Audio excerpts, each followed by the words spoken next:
New Haven Mayor John DeStefano faced the four men who won his job tonight in the first mayoral debate of the year. The debate touched on a wide range of topics, but mostly focused on the economic troubles the city is facing, as well as the violence that is plaguing New Haven. News 8's Mark Robbins has a look at the highlights.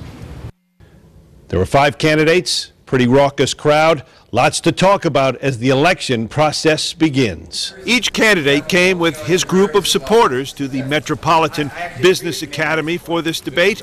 The platforms were familiar for a city rated the 4th deadliest in the country. I can walk out of here Lincoln Bassett and I can get a gun quicker than I can get a library book. Something's wrong with that. We had teen centers, Q houses, we had places to go. These things were taken away from us. I talk to young kids today on the street and I say to them, you can't know what our history was because it was taken away. If I become mayor, that history will come back. Many of the questions asked by a panel of local reporters focused on the economic troubles of the Elm City.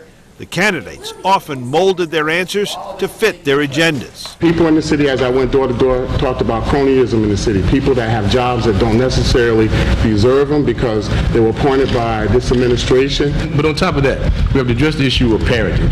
The community has to come together. And though they have different concerns, the candidates were unified in one thought. I pledge that we won't raise taxes during this time. And I would definitely not raise taxes. The most important thing we can do to ensure no new taxes is to get it from growth in the grand list. Platforms and economic troubles were topics of interest. Current Mayor John DeStefano was the topic of attack. The mayor likes to micromanage, doesn't want other people telling him what to do. I have beat cops telling me that, we need a detective bureau that solves more than just one murder out of the 21 that we've had.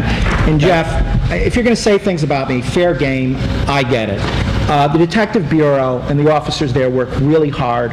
They're competent and professional. And if you don't have one, have respect. It was round 1 of the battle. There will be more in the days, weeks, and months to come. On the scene in New Haven, I'm Mark Robbins, News 8.